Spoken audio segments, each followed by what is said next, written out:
This episode is brought to you by Absolute Landscapes. Absolute Landscapes is a landscape maintenance company that focuses heavily on commercial property maintenance. Call today for information about the services we provide and how we can best help you. 803-427-5944. When we do the final video, it's going to normalize the volume. So if it sounds like I'm louder or you're louder in the end of the video, in the final video, it'll be the same. It'll be equal. Okay. So yeah, I mean, we'll just, I guess we'll just get right into this thing, man. Entrepreneurship. I'm curious to hear your thoughts on this. Do you think they're born or they're made? Do you think entrepreneurs? I think it's a combination between the two. I think those that are born with certain skills that lead them to entrepreneurship have maybe like a leg up initially, but it takes experience. It takes kind of learning to develop that skill. So I kind of lean in between. It's both. Yeah. It's not just one or the other. Yeah. Whenever I ask people that, I always tell them, when I started my business, I was 20 years old when I started my business. And I don't know if it wasn't for the right reason, but I just felt like almost suffocated working under somebody else, if that makes sense. And I say under and not at a company because at the time that's what it was. That's why I say I don't know if it was the right reason or what, but I just felt like I didn't know what it was that I wanted to do. I just knew the things I was doing wasn't it. Mm-hmm. That's basically what it boils down to. But some people start companies later on and they're very successful. I think what was it? Sam Walton was like 44 when he started Walmart or something like that. If I'm not mistaken, the KFC guy, I think he was in his 50s. Yeah. And so it doesn't really matter about that. I'm just curious to see what people, if they think they're born or made, because I'm like you. I think it's a mix of both. I think you can kind of experience things that maybe push you in that direction if you're not already there. But entrepreneurship it's a big responsibility that comes with that, man. There's a lot. Like if you're the owner of a company, if you're essentially the leader of whoever works there, it has its perks, but there's a lot of responsibility. There's a lot of weight that goes along with that. And I'd say like definitely when I started my business, that was one thing I was not aware of. It never even crossed my mind, that I would have that kind of responsibility. Right. I think one thing that people who become entrepreneurs who have worked somewhere else before or worked for somebody else, there's like a mind shift that happens that people think one way when working for somebody else, and then when they have their own business, their mind shifts and it's like, oh, the way I thought before, okay, now if I was in that role, I would think completely different. Right. Yeah, so I don't know if when you were working for somebody else, if you had that kind of mindset or thinking in that perspective. Well, it was weird because when I started my business, I still had I would have these jobs. I say I worked the job on the side, but it was really like a full-time job. Mm-hmm. And I would work my business. I had a bunch of jobs where it would be like a 12-hour rotating shift. So I would have, half the time that I would have during the week I'd be doing stuff for the business or whatever. But I see what you're talking about because I definitely did notice that, because it was like when I was working at a job, it was like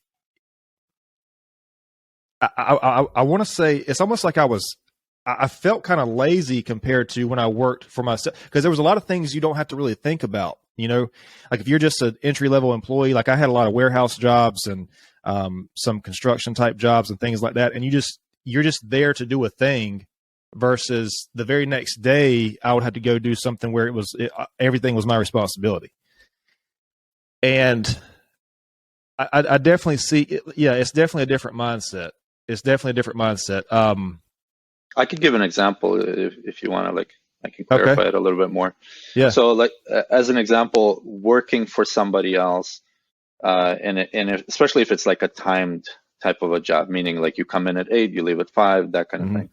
So usually it's like you come in, you do your role, whatever that role is, You do that job to the best of your ability, and that's kind of it. And most of the thoughts are somewhat selfish, but long term, they're kind of negative selfish, meaning like, okay, I did my job. Why should I go above and beyond, like stay extra, come in early, do whatever else? It's like I'm only getting paid for this time frame or for this type of role, for whether it's salary or hourly. But owning a business, I'm like looking at my employees and I'm like, okay, uh, we want to implement a book club. So book club, you got to read outside of hours. Like it's not part of your job on the job to read. It's something you want to improve yourself outside of the job, but it's going to help you in your role in the job, and it's also going to help you in life in general. But looking at it from an employee perspective, it's like, oh, now you're giving me another thing to do, and you're telling me to do it on my own time. You're not going to pay me for this and this and that. So that's kind of what I mean by mindset. Like from an employer perspective, it's like I'm trying to benefit you by having you learn skills or whatever it is. But from an employee perspective, it's like, well, you're giving me more work and you're not paying me for it. Or, you know what I mean? Like that's kind of the one example. Yeah, I see exactly what you're saying. Yeah. And that's something else I noticed too, that something that I really appreciate about, becoming an entrepreneur was it was almost like I had to force myself to improve in certain areas. Because if you don't, I mean, everything relies on your entire business relies on you as a person and how you manage things, how you operate things. And so I see the connection there, because like when I had these different jobs or whatever, it's exactly like you said. Like you would do whatever you're getting paid for, and that's it. Whereas if you're like in an entrepreneurial position, there's a lot of things you don't see an immediate benefit from, but it's like that reading this book or taking this class or making this improvement you're going to have the benefit from it. It's just not an immediate thing. And that was definitely something that I value from that experience, and still to this day. I mean, we're constantly learning things. I know it sounds cliche, but when people say that it's not the destination, it's the journey, that's 100% accurate. Because it's who you became in that process. Yeah. Even that, like for me personally, I tend to find kind of middle ground. Like even in that axiom, like, is it the journey or is it the destination? It's actually both. You want to have the destination, but you want to have a well-traveled journey in there where you gain the experience and so on. But there's another point about kind of being a self-starter and so on. Not self-starter, but more employee versus employer mindset. You probably have heard of Extreme Ownership, the book, right? Yep. I mean that teaches huge lessons, but when you're an employee, it's like you're kind of limiting yourself to a certain role, and that's it. From an employer perspective, it's like doesn't matter whose fault it is. Ultimately, it's my fault because I could have did something, change people, change processes, change whatever it is.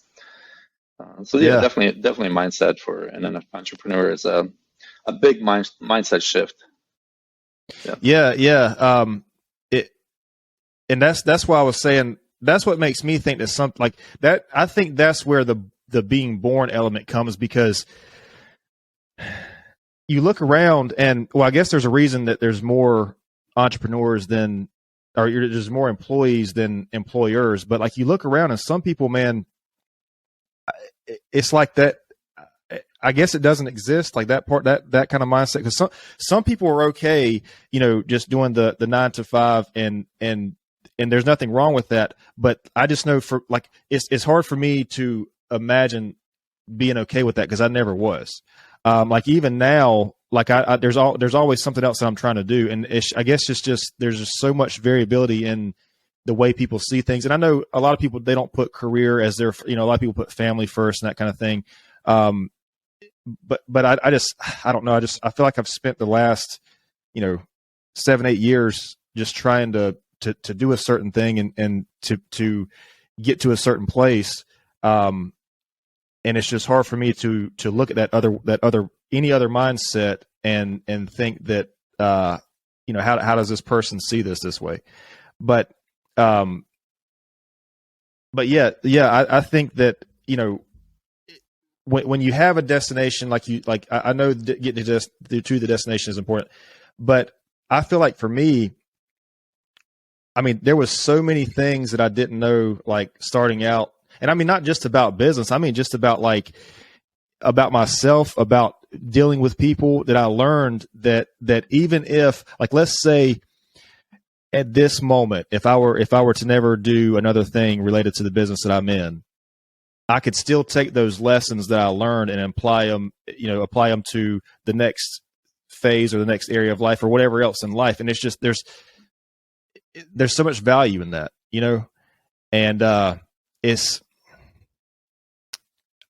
I don't know if I can say that pursuing an entrepreneur. I don't know if I can say that trying to be an entrepreneur is responsible for that, but I know it certainly helped. And I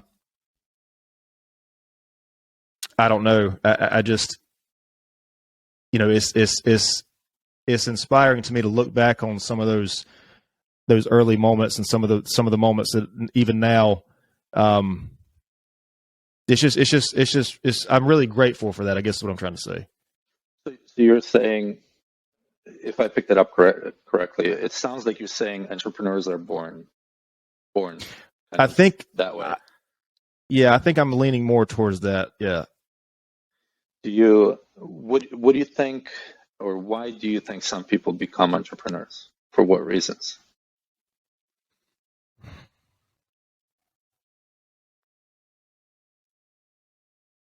Well, I think there's got to be something inside of you that calls you to that. It's like I said, with me, like it's almost like I could not breathe working. First of all, I felt like I could not breathe working at a company. Second of all, I just felt like internally I should be doing something more. Mm-hmm.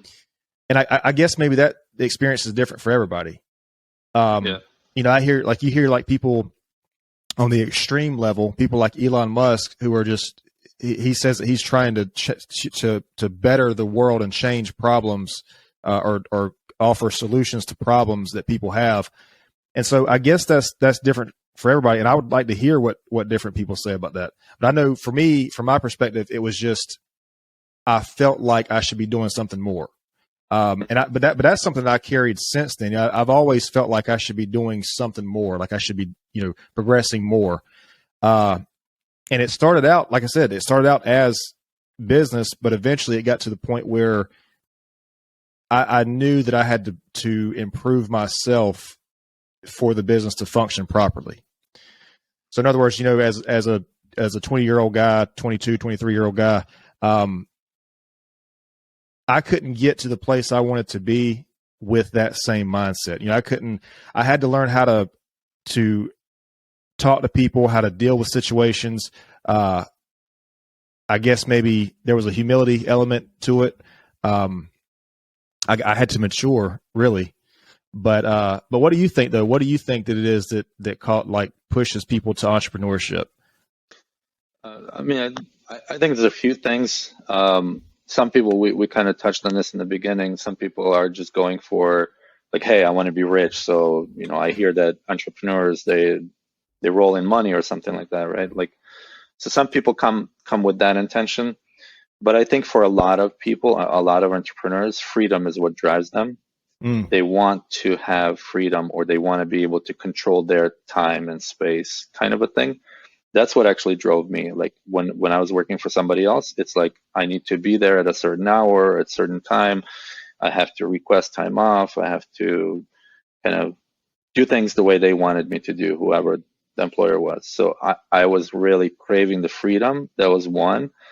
And two, I wanted to create an environment for my employees that would be different from where I worked before, like in a corporate environment. So the only way to do that is by creating my own thing, basically. So that freedom, I would say, was the number one thing that drove me to it. Yeah, that's a really good point. That's a really good point, because I think that's one of the things that I value from entrepreneurship the most is freedom. the freedom to, I mean, we say freedom, but then again, like all the responsibility falls on you. So it's, you pay a price for that, but definitely the freedom, Well, is a big, yeah, sorry. There's a saying that I'm willing to work 80 hours or 100 hours so I don't have to work 40 hours. right. Right. Yeah. So, But like, I mean, at the end of the day though, I think it's worth it because yeah, like you said, you have, for your employees, you have a place that maybe they've never had that kind of thing before. And I think that was one of the things that helped me too, because I've worked in areas before where, um, it was not a good, it was just not a good environment to work in, whether it was management or the other team members or whatever it was. And so I guess when kind of what it's like to work for somebody who, maybe doesn't appreciate their employees or doesn't value them or doesn't offer anything outside of a reasonable pay, it gives you a perspective that a lot of people don't have when they're trying to, or when they think about, the work environment. You mentioned something that, that I wanted to ask you about.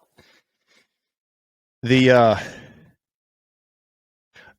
the 80 hours, working 80 hours for yourself versus 40 hours for someone else. I think, not to bring him up again, but I really admire Elon Musk.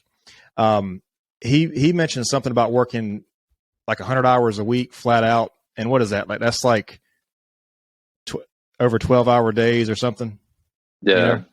Do, well, that was probably in the beginning, but do you think that when you started your company, do you remember like the really long, initial days, like Yeah, definitely. what? Yeah. Yeah, I mean, so when I started the company, it was just me. So I had to go out, find the customers, give them a proposal, basically do the sales portion of it, and then do the installation or the fulfillment of whatever I was selling. So definitely all parts. But then at the same time, I'm trying to build the company, so trying to find people, recruit people, get one guy on board. So kind of divide the roles. Okay, that guy does more of the production or the fulfillment part of it, and I do more of the sales, and then slowly kind of increase, build with people in the team. But it's not just the beginning. Depending on what level you're trying to reach and how you define your levels, you're going to work hard continuously. I mean, some people don't. Some people are like, they work really hard up front, few years or whatever it is, the company kind of turns on its own, and then they kind of step back, reap whatever benefits from it, and live whatever other life. But if, again, depends on what you define, what you really want out of that company, out of your life. You're going to continue to work hard kind of continuously. It may be a transition from the one company to a different company or whatever it is. One thing I was going to ask you is kind of when you went on this entrepreneurial kind of road, how did you define your end? Like you mentioned a couple of times, you wouldn't end up in a certain place if you didn't start an entrepreneurial path, basically. But did you have something in mind? Did you have like a 10-year goal, 20-year goal, longer term goal? So I can't really remember that I had.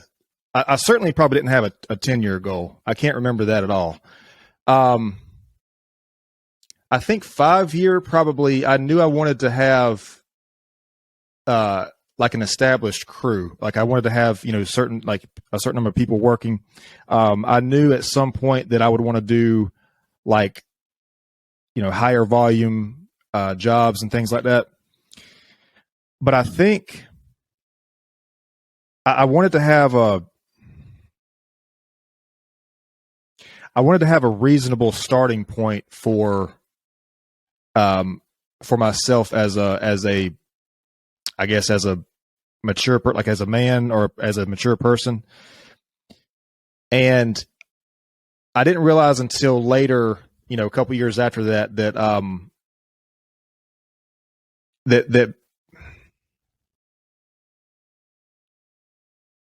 I don't know how to really articulate this and put it into words.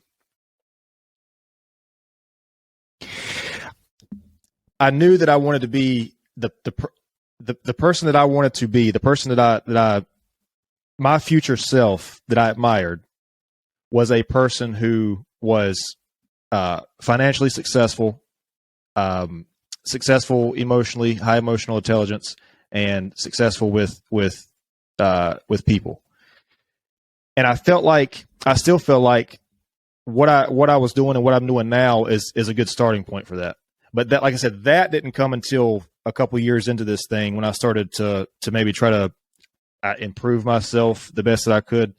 So to answer the question, at a starting point, I don't really think I had a long-term plan. You know, I was just kind of, I think it was a financial motivation that I said, hey, you know, I can do this. I can make money at this and work for myself and not have to listen to anybody, because I was 20 years old, man, you know.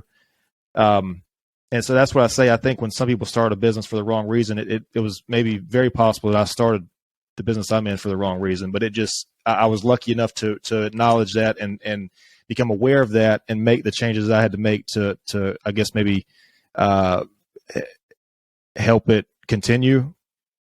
Yeah. Maybe. Yeah. I mean, how people start, everybody starts in different ways or different spots or whatever. It's how we finish that matters. But yeah. So going back to the goals, what I noticed with people is that, including me at a previous point, we don't think about our future much, or if we do, it's not like further away. Mm-hmm. So we may set a 1 year goal, maybe 5 year goal, maybe 10 year goal.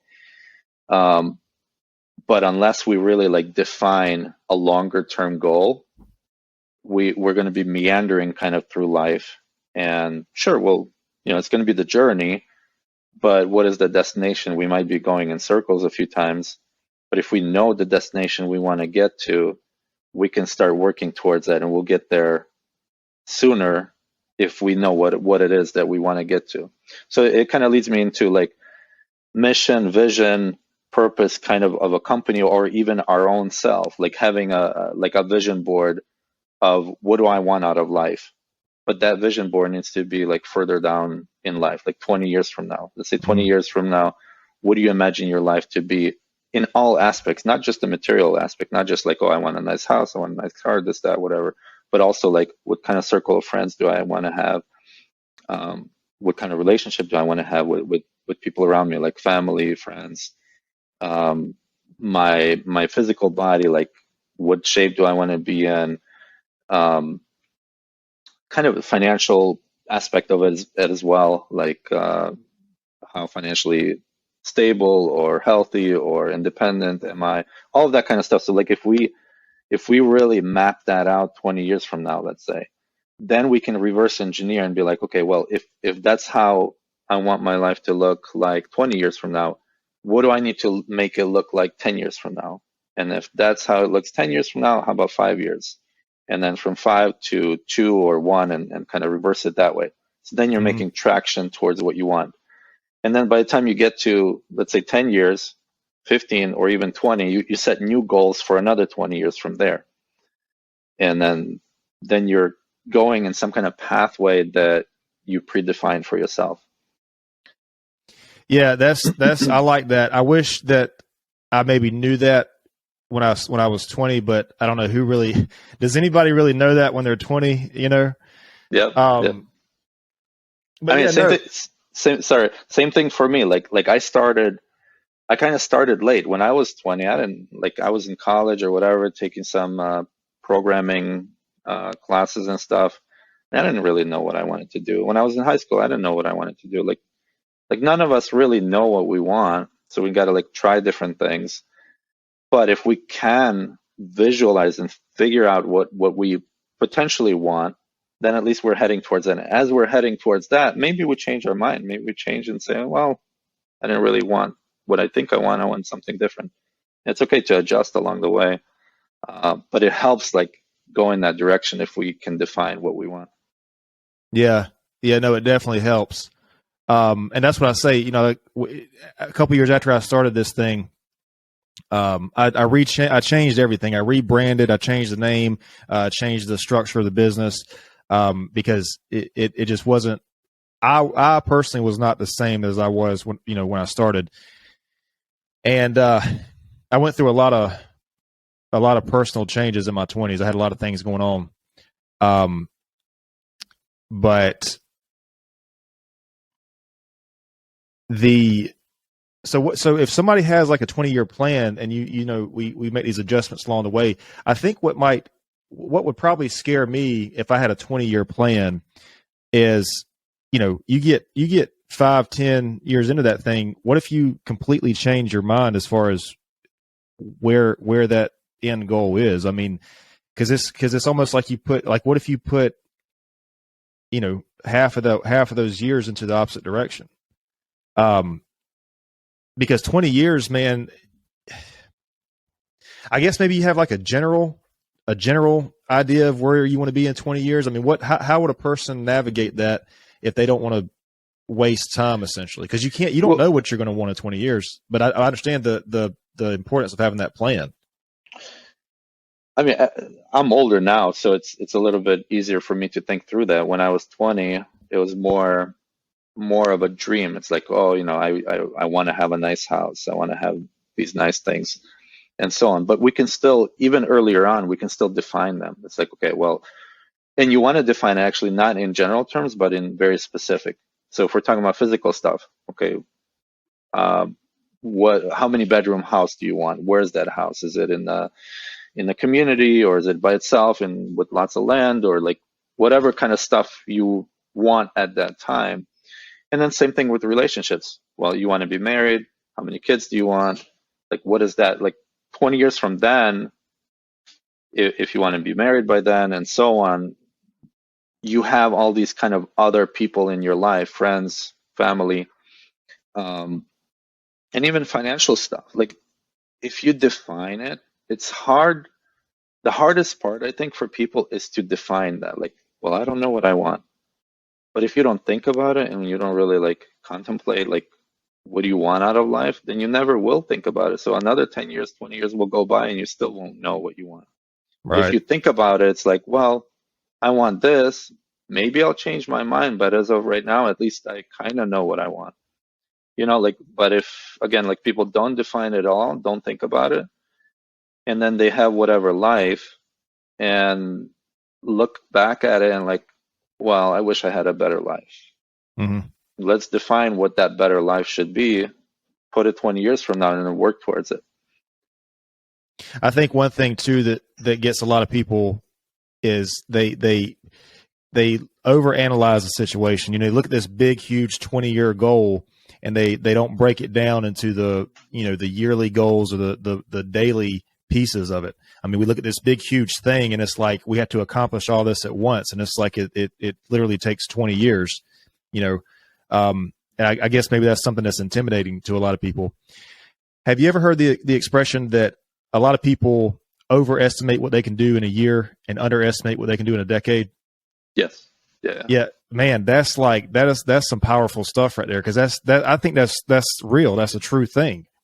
Right. We do probably overestimate what we can do in a year, but in a decade, I mean, if you keep the consistency, you have to ask yourself, how far along would you be? I mean, if you do these things every day or every month or whatever it is for a decade, it adds up. It just compounds. Yeah, I mean, as simple as, I mean, you work out. I don't work out as much as I should, but yeah, like if we work out daily, okay, let's say 3 times a week, but consistently, the body's going to be way better in 20 years than just working out for half a year every day and then not working out for the next 5 years. So yeah, I mean that compound interest in a way helps a lot. And I've noticed too that when you do certain things that you feel like are a success, like if you have these successes to yourself, if you feel like you're doing certain things that you would consider a success, it seems like I don't know if it's probably a chemical thing in your brain. I don't know if it's dopamine or whatever, but it seems like it's easier to push yourself towards the next thing. as you're crossing off these goals or whatever it is, even with something like working out or something that takes something that consistently takes discipline. I think one of the things that I value the most from a consistent workout schedule is knowing that, some days you don't want to do it, but you know that there's nothing, you can't really harm yourself. I mean, you can injure yourself, but you can't really do any harm by keeping that consistent schedule for the gym or whatever it is. And I was just talking to a guy about this recently. I think when you do things like that, whether it's the gym, whether it's making a new business goal or meeting new people or trying to learn a new thing, it's like you teach yourself that you are capable of that, and you become, I don't know if it's maybe more confident, but you certainly give yourself more motivation, like I said, to do the next thing. Yeah, it's almost like you're creating a habit of success. Like you're going to do something consistently, and you will get the result you're looking for from it. So that habit of discipline, it goes a long way. That's you talk about success. I think that's another thing too that's worthy of probably some discussion, because success to everybody is different. Success to one person might be $1 million in the bank. Success to one person might be a happy family. And I think that that maybe social media has caused us to look at that differently, because we see, everybody else's life, the best parts of everybody else's life, and we define what we think success is based on that. But it's like it's different for everybody. One thing I was trying to say earlier about how everybody doesn't have the same entrepreneurial mindset. Well, I know people who have, very happy, tight families, and they're just the happiest people that I've ever met. And that's what I'm saying. I think people have different versions of success. And I think it's important for us to not get caught up in what we think success is or what it seems like, because it's different for everybody, Yeah. Yeah. I mean, that's definitely true. Like each person defines it differently. But deep down inside, like what do they want out of life? I guess that would be maybe my definition of success, like defining your own, I mean, outcome. it's subjective. It's for sure. And I think that, I get, but that's kind of what makes the world operate, because if everybody was after the same thing, then we would never get anything done. I mean, so I guess it works out for us as a society that everybody doesn't want the same thing. But it's just, man, it's, I don't know. Like, I think success, when I define success, it's, are you a person that you are happy being? Do you wake up in the morning and then you have a day that you feel like you're productive, that you feel like you're contributing something to the people that are immediately connected to you? Do you feel like you're offering some kind of value to those people? But again, somebody else might see that as completely different. I mean, somebody else, like I said, happy family or whatever it is, whatever their version of success is. What do you think, as far as being an entrepreneur, what do you think maybe in the beginning and maybe now and kind of ongoing, what do you think is the hardest part? If you would have to say, like, the hardest part of an entrepreneur is whatever, what do you think that would probably be? Anything and everything to do with people. Oh yeah. That's the hardest part. Like, I mean, I got a few people on board. Okay, that was hard, but it was okay. But now keeping those people, motivating them. I mean, ultimately, I want people who will be self-motivated. But still, like, you get to work with them a little bit. You see their flaws, they see your flaws. You see their strengths, they see your strengths, and kind of like figuring out a way to work together really well. But at the same time, it's almost like a sports team. When everybody's winning or when the team is winning, there are no issues. But when the team starts losing, then finger pointing comes out and blame and this and that, and kind of the unhealthiness of the team comes out if it's unhealthy.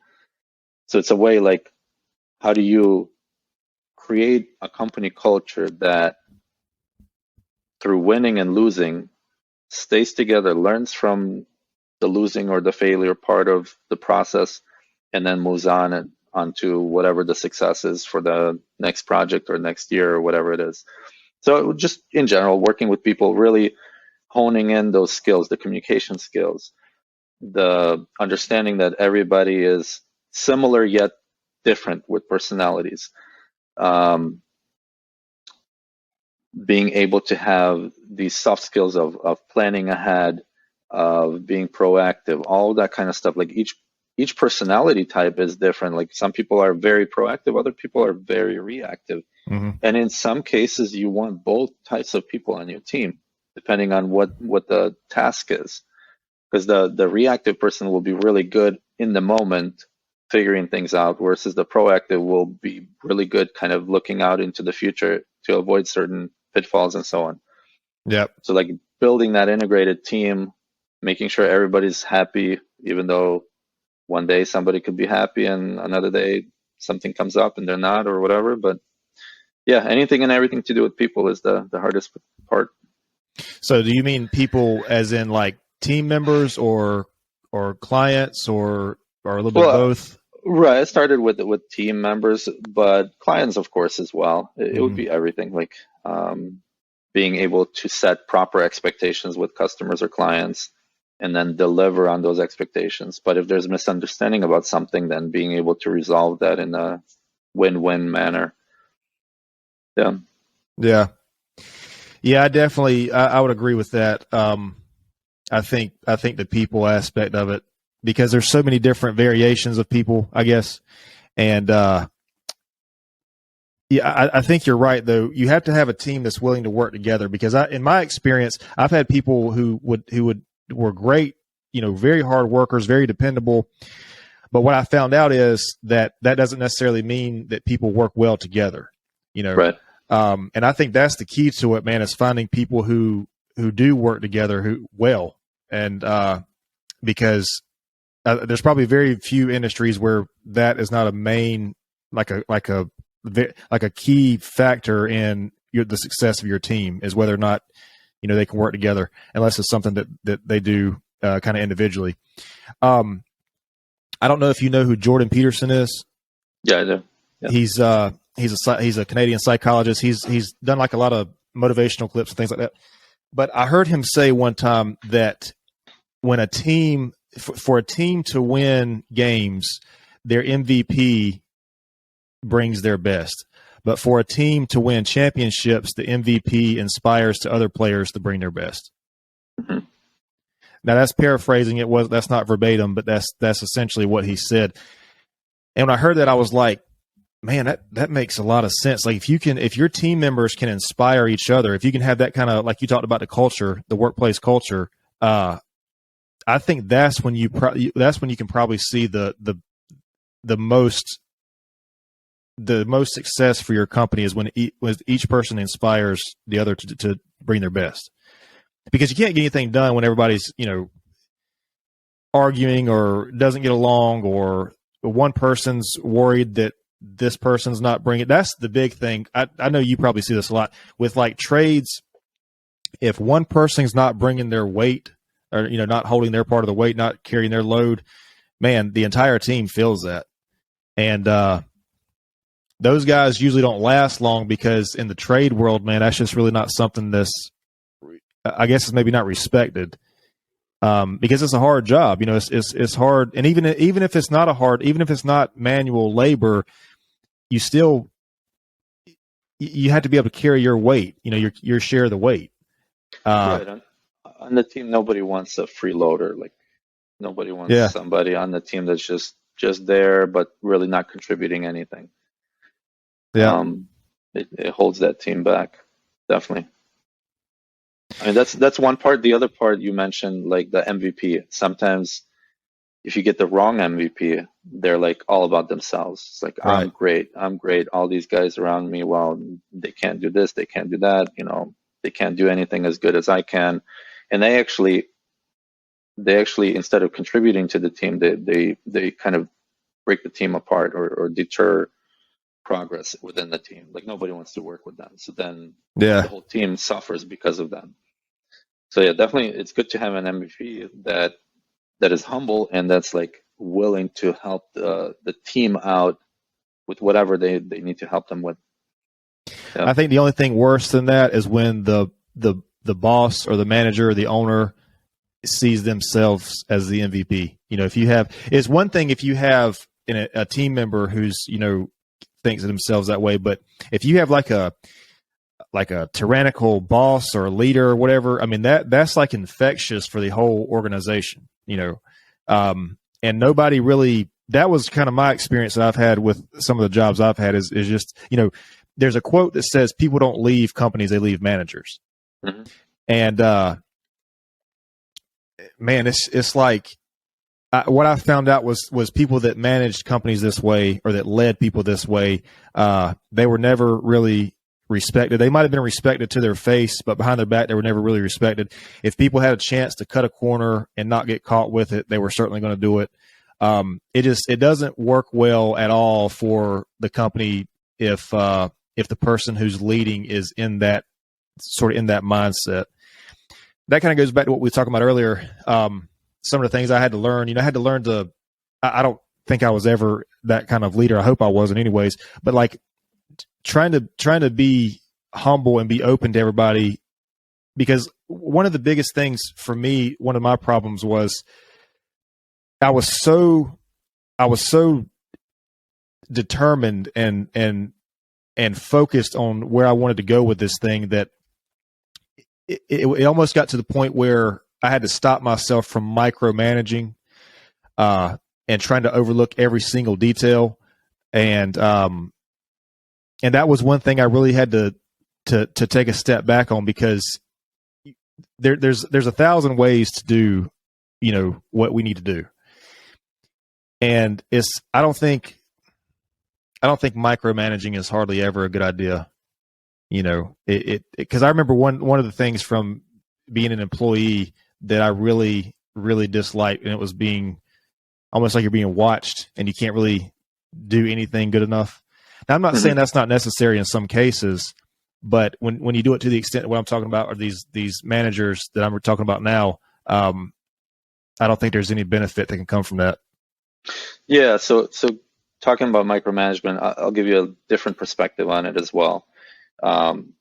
So it seems, I mean, you definitely have a different personality than I do. So you're more, we were talking at CRG, right, about disc profile. You're more D, right? Yep. DI or something like that. I'm more SC. I'm kind of like a little bit of all of them, but a little bit more C, I think, in there. Mm-hmm. So for me, I can delegate things like from the beginning. I can hire somebody and be like, okay, this is roughly how you do this, go and do it. And that's kind of the opposite extreme of what you were talking about, micromanaging. So then in that case, that person has a lot of freedom in how they need to do something or what they need to do, but they're not guided enough.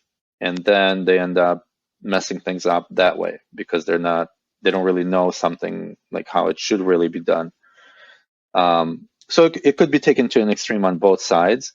And like from my perspective, and from what I've learned so far, when you bring a new person on board, you want to almost like micromanage them in the beginning until you can trust them, or until you can see that they're going to do well in whatever tasks that they're doing.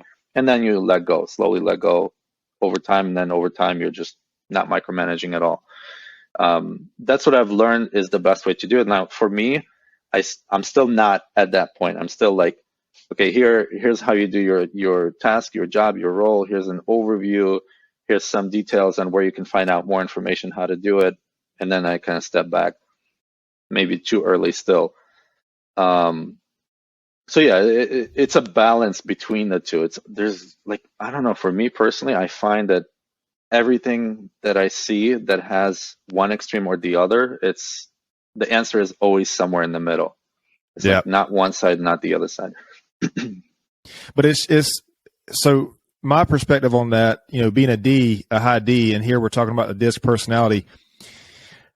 I feel like it's very easy if I micromanage somebody, or if I do like what you're talking about, it's very easy with my personality for that to be taken away that I don't really intend for it. Because like even now, like right now, if I just talk to somebody outside of business or whatever, I feel like it's oftentimes that people think I'm irritated or mad or upset about something. And I guess that's just the way that I communicate. And that, again, going back to our conversation earlier, that was one of the things that I had to learn, I guess, maybe about myself and about other people, how to communicate with people who are in different personality types, because that's so important. That's so important to, if I'm a D and I'm communicating with an I, it's going to be different than how it was for a C or an S, and so I guess when I say, me personally, not trying to micromanage, it's almost like maybe equalizing my personality mixed with the micromanagement and trying to do it in a way that doesn't come across as what it easily could be if maybe I wasn't aware of that from the D side. And that like I said, that is something that I see often, that people, I don't know why. I guess people just think I'm irritated, and I'm not, But I mean, I do put a lot of passion into things that I do, and I do put a lot of determination in it. So maybe that's got something to do with it. But I think the way, I think your team will usually communicate to you, even if it's not verbally. I think you can. For me, I can kind of pick up. I can kind of pick up how they feel. If so, for an example, that would be if I have a person who comes to me and has to have a conversation that maybe they're nervous about or whatever. Well, to me, if they're nervous about it, then maybe I'm not doing something right, because I feel like you should be able to, in these environments, you should be able to approach people and have these conversations without the fear, like whatever fear. Because I noticed that in these jobs that I'm talking about, it was like nobody really wanted to talk to upper management about anything. If it was something as simple as a day off or, having issues outside of work or whatever it was like people in those environments are almost terrified of losing their job, to the point where they don't want to express concerns that are interfering with that job. And I don't know. I want to be the type of leader that people feel like they can approach and talk to if they have a problem, and that I'm not going to, fly out the handle or whatever. And I don't think that's the case. I'm just saying that's as far as leadership goes, that's one of my goals as a leader that I hope I can achieve, and maintain, Yeah. And the reason why you want that, is it because you've experienced that in other places where there were leaders that just kind of mismanaged, misled people, got upset about little things and things like that? I think so. But it's also that I don't want people to have a job that they're miserable at and me be the reason for that. Mm-hmm. Because I think there's a lot of. I'm sorry. Go ahead. Yeah, but you're taking that from your experience previously working for others, right? Like you felt what it was like working for somebody who led in the wrong way or managed people in the wrong way. So you want, like, part of your motivation is to be way better than that, right? Like when you stepped into the entrepreneurship, you started learning about yourself, your personalities, your tendencies, all that kind of stuff. And you're continuing to learn all of that and becoming better and better leader. But it kind of like for me, it did start from seeing what I don't want in the world and trying to figure out how can I change that for myself and the environment for the people that are around me. Like, how can I make my environment better than what I've seen or what I've experienced out there? Yeah. I'm sure that's part of it. That's certainly an element to it. But also outside of that, like I just, you see people you just see people day to day in life who are kind of in that situation. They're in a situation where, you know, they're unhappy with their job, and one of the reasons is because of the management. I wouldn't say that. I mean, I knew I should be doing something more, and I wasn't necessarily happy at these jobs, but I wouldn't say I was miserable. I wouldn't say I had a job where I was just, you know, dreaded going in the next day. I think because the reason might be because I knew it was temporary, because I knew I was pursuing something else. But unfortunately, there are a lot of people who are in that situation, and you know, I don't know, man. That's heartbreaking for me to see that when people are in that situation, and it's almost like I don't really know. I mean, I can't offer a solution to that. You know, I can't employ, you know, millions of people or anything, but is it just the manager? Is it just the job, or is it something that the people themselves can change? Maybe they need to gain a skill, some kind of skill, better themselves with some kind of education, not necessarily formal, but just learning, like even what we were just talking about, personality types. mm-hmm. Or learning how to communicate under stress. Something like that, where now they can take that and be like, well, okay, well, this job is not really working out for me, but maybe I can find a better one. Or do you think they're really stuck at whatever job they're stuck at? Well, I don't really want to say that they're stuck, because that implies that if someone's in that situation, they can't do anything to change it. And I think there's always something that can be changed. You know, you can always do something to change it.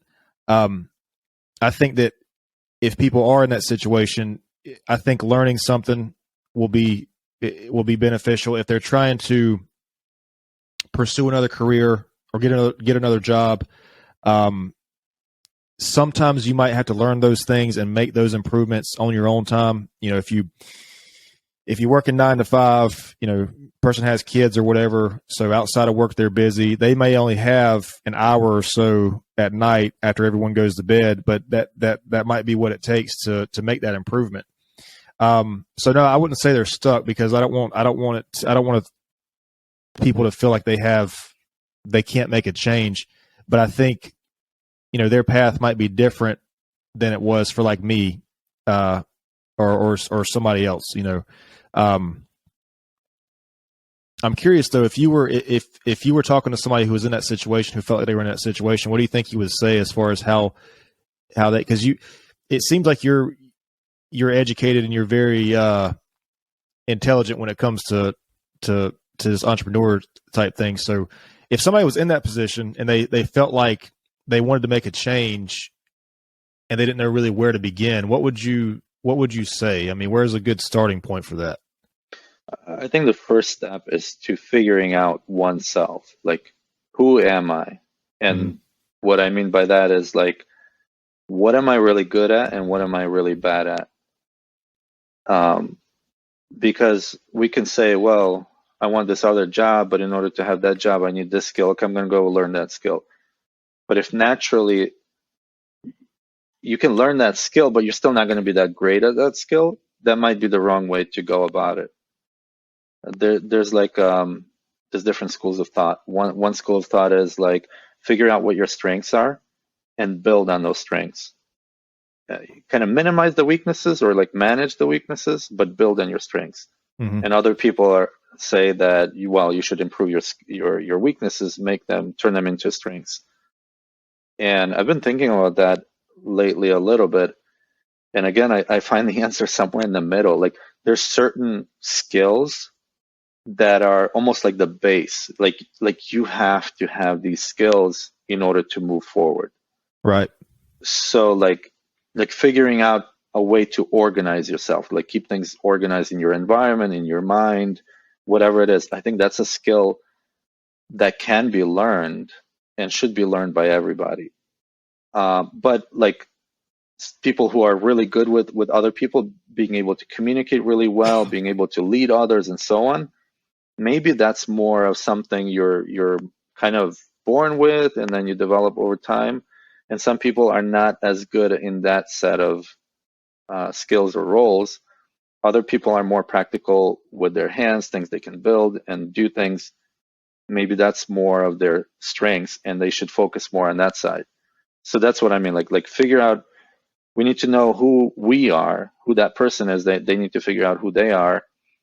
What are they good at? What are they not good at?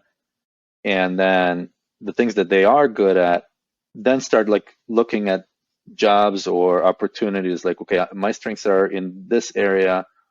What's the best I can do with those strengths? I see. Yeah, I think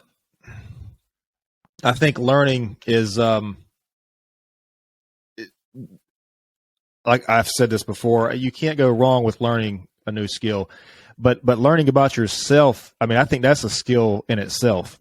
Because when you talk about weaknesses, I think it's hard for a lot of us, and myself included, to have that humility that we have a weakness in this certain area that needs to be improved on. And I know what you're saying too about the different schools of thought as far as pursuing your strengths and working on your weaknesses, because I've heard that both ways too. I've heard a lot of people say that if you pursue your strengths and don't really focus on your weaknesses, that makes you very comfortable, and there's really no room for growth in that. And of course, if all you do is focus on your weaknesses, then I think you're kind of making it much harder on yourself than it needs to be.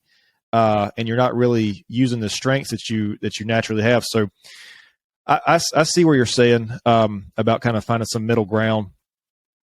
I guess the trick there would be just to find out what those strengths and weaknesses are. Just kind of do that soul searching, that journey within yourself, and just see what is it that you can maybe contribute or need to work on. Right, and it's not just an individualistic kind of thing. It's not like you can start by just analyzing yourself, like, okay, what am I good at, and so on. The other thing would be to go out to friends, family and friends, and have them give you honest feedback. But you got to be strong enough to be like, hey, they said I'm bad at this, and be like, okay, well, that's their view, and maybe I am bad at this thing or good at this thing. Like, not be like defensive right away. You know what I mean? Yeah. No, I got you. Yeah. You were talking when we first started that you were talking about strengths and weaknesses, and you made a comment, and I really wanted to pursue it. It was about learning. Do you remember what you said when we were talking about? So I said, if a person was in that situation, what would you tell them would be the best place to start? Do you remember like the first 30 seconds or so as far as what you were the answer to that? I know I'm asking an impossible question right now. That's okay. Because I was focusing on you. I heard what you said, and I wanted to ask a question, but I was focusing on what you were saying, so it slipped my mind. I do that. Basically figuring out oneself, like learning about themselves. But yeah, I mean, it requires kind of like a way to observe oneself. Not everybody is capable, I guess, from what I'm learning, to see themselves, or like to almost like take your mind outside of yourself and see, like, observe yourself in whatever situation. Self-awareness is not always easy for some people. Well, that's what I'm saying, man. The self-awareness part of it. I mean, I guess it's just naturally hard for us to think that, there's just simply things that we're not good at. There's things that we need to improve. And I think that as far as like my journey so far and what I've been trying to do and where I started and where I'm at and hopefully where I end up, I think that has probably been one of the most valuable things, that self-awareness part of it, going inside myself and seeing, okay, I need to improve this area. This area is, pretty strong. This area needs some work. And that's kind of what I was saying earlier too, about it doesn't really matter. It does matter, but like for this part of the conversation, you can take that lesson with you regardless of where you go or where you end up. And I just have to, I'm curious to think, like, what if I didn't do that? Would there be another way? Like, if I didn't pursue an entrepreneurship career, let's say, would there be another way I would have learned that? Would something have happened to me to make me look inside myself and say, okay, I need to make these improvements in this area, in this. And I mean, I don't want to say it was all entrepreneurship. Like I said, I had a lot of things happen in my 20s. My mother passed away when I was 20. I had a lot of personal issues going on, and I had a lot of self-development type things. But I'm just curious to say, like, if I didn't do that, would I have learned? I guess maybe I would have some ways, because, you know, these other things had nothing to do with me starting a business. But I don't know.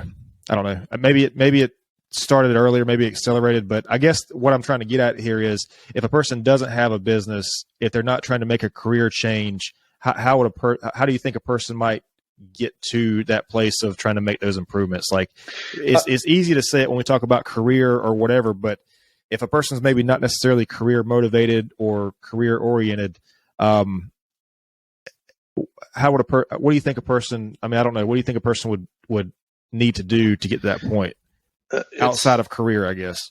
Yeah, it's almost like comes down to a person's open-mindedness. Like, some people are very set in their ways. They're like, you know, this is how the world works. This is how people are. This is how this is, that is, and so on. And then they will not take in new information, analyze to see if there's something new, a new way of doing something.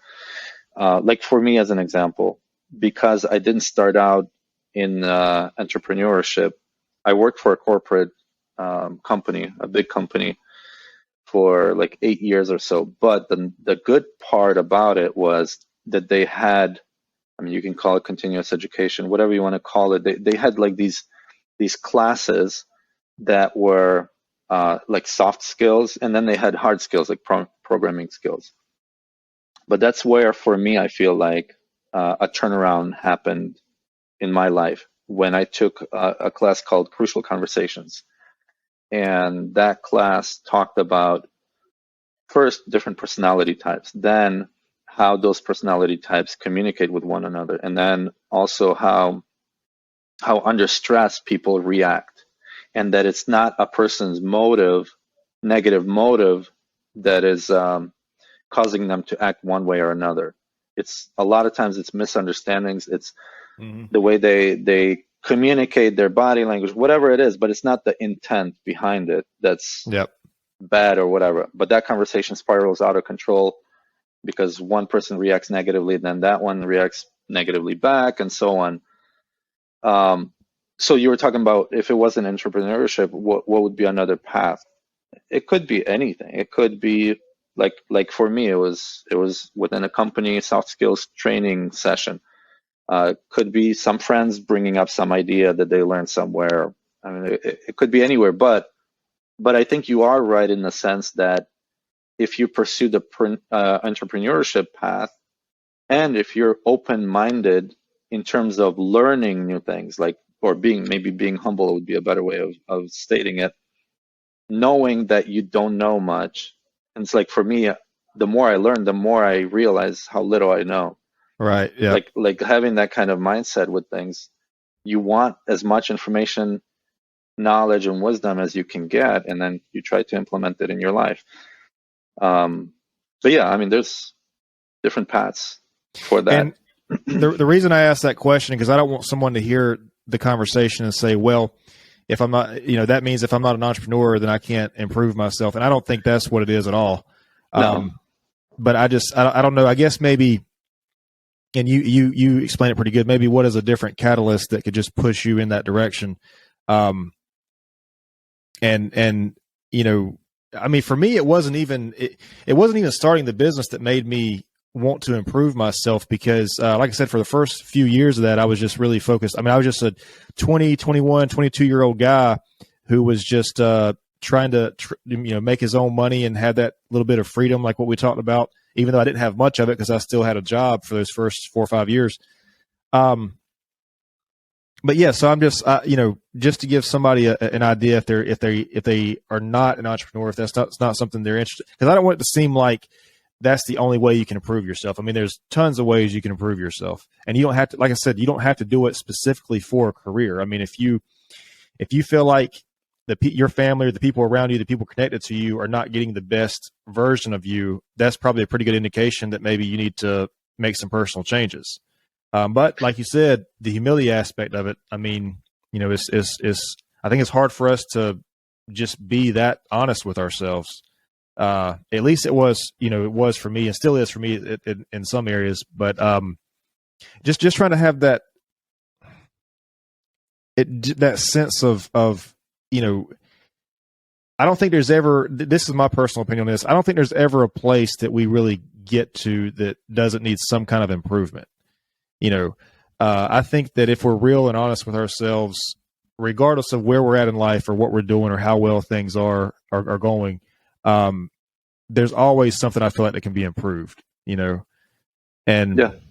I say that and people say, well, you should be proud of yourself. I mean, yes, you should be, but I just feel like if there's no constant improvement, it's easy to get comfortable and it's easy to kind of plateau. And, people say if you're not growing, you're dying. If a business isn't growing, it's dying. And especially in the business world, man, if you get comfortable, if you have a hungry competitor come along, I mean, they can take, the majority of the market just like that. Yeah. And the illustration for that is swimming up the river. So if you're moving, paddling or rowing or whatever boat you're in, you're putting effort in, you're moving upstream. As soon as you stop putting the effort, you're not standing still, you're falling back. Oh yeah. The river is pushing you down. So yeah, just because you're not putting the effort doesn't mean you're standing still. You're falling back. So yeah, same thing with improvement. I've never heard that explained that way. Yeah. That's a good way of explaining that. You mentioned something earlier about a book club. Do you read often? You read a lot? So, well, I've read between reading and listening to books. Mm-hmm. Yeah. If you call it the same thing, then yes. I listen to books more than I read, but like naturally, I'm not a big reader. I don't want to read, but I know there's knowledge, there's wisdom in those books, so it's a good thing to learn from others who wrote it. I mean, others have gone through certain paths that maybe I'm trying to get to a certain destination that somebody else already went through it. Why try to learn everything on my own when I can learn from somebody else and get there faster by learning from their trials, mistakes, wins, and so on. Yeah. So yeah. I see what you're saying with that. I think that's when we talk about learning and growth. I think either reading or listening to somebody, I think that's pretty valuable. I don't read as often as I would like to, just because I don't have the time. I do try to listen to audiobooks and speeches and things like that. I feel like I don't retain as much when I listen to it versus if I read it. That's true. Yeah. But you can, I mean, what I do is I'll listen to an audiobook over and over, not in a row. Maybe I'll listen to it once, then listen to another one, then go back to it later. Yeah. If I'm on the road driving around appointment to appointment or whatever the case may be. And the good thing is too, they have these apps. You can go online and get like a book summary and read, an entire, 200-300 page book in like a couple pages. I found out that I'll do that. And if it seems like it's something that I'll be interested in, I'll either go to the audio book or maybe try to get the hard copy of the book. But yeah, I think that, there's a lot of things. I mean, the disc personality stuff, I learned that from reading books. The growth mindset, fixed mindset, Carol Dweck, I read that book, learned a lot from that. Tony Robbins has a book, Awaken the Giant Within. I've read that. You learn a lot of things from these books. I've read both of Jordan Peterson's books. And so you can't really put a value on the knowledge that you get from that. Before I forget, I'm going to have to wrap up here shortly, but before I forget to do this, do you want to do a promotion for your business? Maybe some of the services that you guys do or what you kind of offer? I mean, I can just mention what we do. So you want me to do it now? Yeah. Yeah. So at Valvorex, we do primarily like porch enclosures, additions, 4-season rooms, 3-season rooms, screen rooms. We also do exterior of the home projects, such as windows, roofing, solar, patios, concrete or stamped or pavers, pergolas, kind of shade products for your backyard, things like that. So that's the business, Valvorex. I also am starting kind of like my personal brand with just information. I'm trying to share my business life lessons that I learned. So I'm making little videos and little quotes that I find online. I have that. I have like a link tree link. I can text it to you or send it to you, and you can post it there, or you can just look up my last name, Shkavritko. It's a little wordy to spell, but I'm out there. So yeah, if you have a link tree, send it to me, and I'll put it wherever the video is going to be. I'll put it, and people can access it from there. I have a link tree too. They're very useful. Yeah. So do you like, as far as your company goes, there's like a website or something people can go to? Yeah. Or Valvorex.com. VALVERAX.com. Okay. So I asked you about what was the hardest thing about entrepreneurship, and you mentioned these videos that you're doing. What do you think is maybe the most valuable lesson? You know, the most useful lesson, I guess, that you've learned, and not necessarily just in entrepreneurship, just, you know, with the videos that you're doing. What do you think is something that comes to mind? I mean, the thing that comes to mind, maybe it's not the most, but it's the first thing that comes to mind, is really figuring out what you want out of life. Figure out, what do you want? I mean, people don't have to own a business. They can just figure out the type of life they want and then go after it and make it happen. So there's two things. One is to be crystal clear on that type of life. And then two, figure out how you're going to pay for that life. And by pay for that life, what I mean is not monetary, but like, what do you have to sacrifice? What do you have to stop doing? And what do you have to start doing? Right. And learn new skills, become, create certain type of habits, drop certain type of habits. Yeah. So yes, define the life you want, and then how are you going to pay for that life? Yep. Yeah, because it's easy to want a certain lifestyle, but you have to be the person. You have to be the person who is capable of living that lifestyle. You know, people say that you don't attract what you want; you attract what you are. Mm-hmm. And if you have, these big, huge goals, but you have habits or a mindset or tendencies this working in opposition to those goals, it might be really difficult to have those goals, come to fruition. So yeah, I think that's, I like that. I like that. Is there anything that we talked about that you kind of wanted to hit on that maybe we didn't touch on?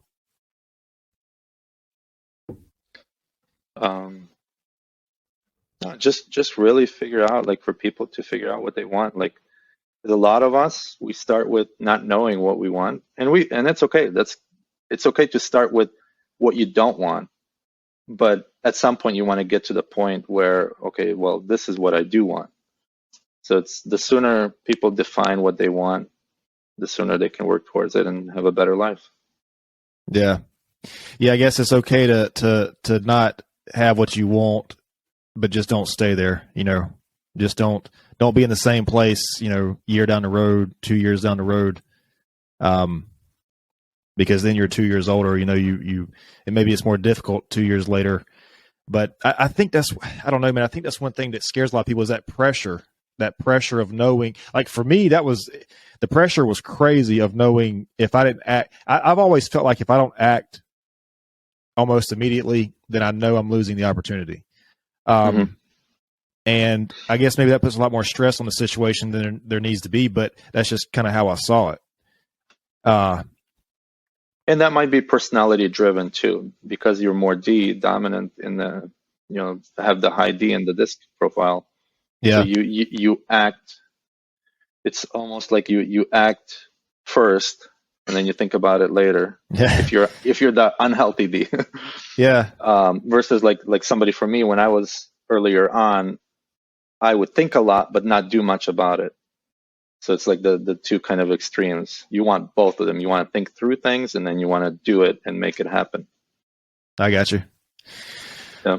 Well, listen, man, I appreciate you doing this. Appreciate you coming on and talking with me. Just make sure you send me that link, because I'll attach it to the video, and it'll be posted. The video will be on YouTube, Facebook. It'll be on Spotify, Amazon, Google Podcast, and it's also on Amazon. I'm sorry, Amazon Music, Google and Apple Podcasts, and Spotify. But the Spotify is the video version, and then the other ones will be just an audio, and then YouTube will be a video version. And then so I can attach it. It's, wherever it's hosted, the link will be there. Yeah, sounds good. Yeah, this was definitely fun, and yeah. All right, hang out for just a second. Let me end the video, and because we got to finish uploading, I think, on your end. I don't know what you can see, but just hang tight for just a second and let me close this out. But I appreciate it, man. Yep.